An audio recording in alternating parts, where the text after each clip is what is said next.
L-am găsit în camera părintelui, pe tatăl fetei care abia fusese înmormântată. L-am îmbrățișat, l-am sărutat și am început să plângem amândoi. Părintele Porfirie a sărit ca ars și ne-a zis: "Ieșiți afară amândoi, nu vă mai pot suporta." Am ieșit. După puțin timp, părintele a trimis după mine. Mi-a zis așa: "Iartă-mă că v-am spus să ieșiți. Dar știți ce mi s-a întâmplat astăzi?" "Ce vi s-a întâmplat, părinte?" Și a început să-mi povestească plângând. În timpul înmormântării am văzut o lumină puternică deasupra bisericii și cât a durat înmormântarea, am putut vedea astrul acela strălucitor. Când au dus sicriul la mormânt, l-am văzut din nou, dar când l-au coborât în groapă și l-au acoperit cu pământ, mi-a dispărut din priviri. Opriți, părinte, vă rog! Toate acestea ni se întâmplă fiindcă suntem atât de zguduiți sufletește. După atâția ani, vă văd plângând, domnule Papazaho, cum povestiți această întâmplare impresionantă. Într-adevăr, nu pot ține lacrimile. Mi-a spus odată bătrânul: "Moartea poate fi privită cam așa.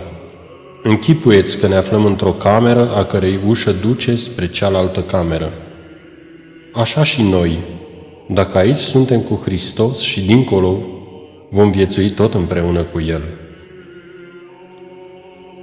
Cu o altă ocazie, când l-am vizitat, eram foarte mâhnit, deoarece, într-un interval scurt de timp, mă loviseră niște încercări grele, una după alta, ce amenințau să mă doboare.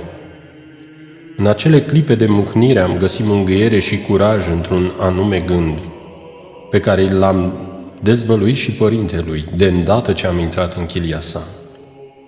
"Știți, părinte, că trec prin încercări grele, dar mă mângâie gândul că în această lume de lut toate sunt deșarte și trecătoare. E nevoie doar de ceva mai multă răbdare, că și bucuriile, ca și mâhnirile, trec repede și va veni ziua cea mare, când moartea ne va duce spre nemurire. Nădăjduiesc atunci, cu rugăciunile cuvioșiei voastre, să mă învrednicesc și eu să trăiesc lângă Hristos." Mă așteptam ca părintele să mă felicite pentru cugetările mele, însă am fost foarte surprins să-l văd reacționând ferm: "Măi, nu te mai gândi că vei muri și vei ajunge la nemurirea cerească. Luptă-te să devii nemuritor încă de pe acum, murind aici, pe pământ, pentru tine, cel rău. Astfel, te vei bucura mult trăind împreună cu Hristos și nu te vei mai teme nici de încercări, nici de Satana, nici de moarte, căci pe toate le vei birui încă de aici, de pe pământ, ca să fii pregătit pentru nemurirea cerească." L-am privit cu o uimire plină de bucurie și i-am zis: "Părinte, aceste frumoase lucruri ce îmi spuneți mă odihnesc mult, cu mult mai mult decât gândurile pe care vi le-am mărturisit mai înainte. Îmi ridică moralul și mă înviorează și mi-aduc aminte de o inscripție de la intrarea într-o mănăstire din Sfântul Munte: de vei muri înainte de a muri, nu vei mai muri când vei muri." Bătrânul, auzind acestea, s-a entuziasmat și mi-a cerut să notez citatul pe o pagină albă din agenda sa cu numerele de telefon. Să nu crezi că atunci când vom muri, vom merge să ne bucurăm acolo într-o bucurie a Domnului, ci de aici trebuie să o trăim. Dacă nu ne unim cu Hristos încă de aici, de pe pământ, dacă nu ne răstignim împreună cu El încă de pe acum, nici dincolo nu vom putea fi cu El. Raiul nu înseamnă copaci frumoși, plini de roade, flori și alte asemenea, ci bucuria tainică pe care o simte sufletul într-o Dumnezeu. Mi-a spus într-o zi: "Când voi pleca, voi fi încă și mai aproape de voi, căci după moarte, distanțele fizice nu mai înseamnă nimic."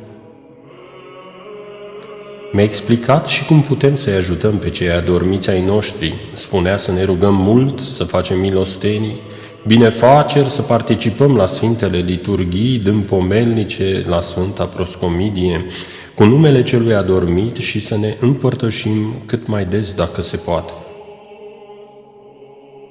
Un om foarte cult de aici, din Atena, fiu duhovnicesc al părintelui Porfirie, care de ani de zile pentru orice problemă cu care se confrunta, fie mergea personal la părintele, fie îi telefona pentru a-i cere sfatul, fusese plecat peste hotare și astfel nu a aflat că între timp părintele trecuse la cele veșnice.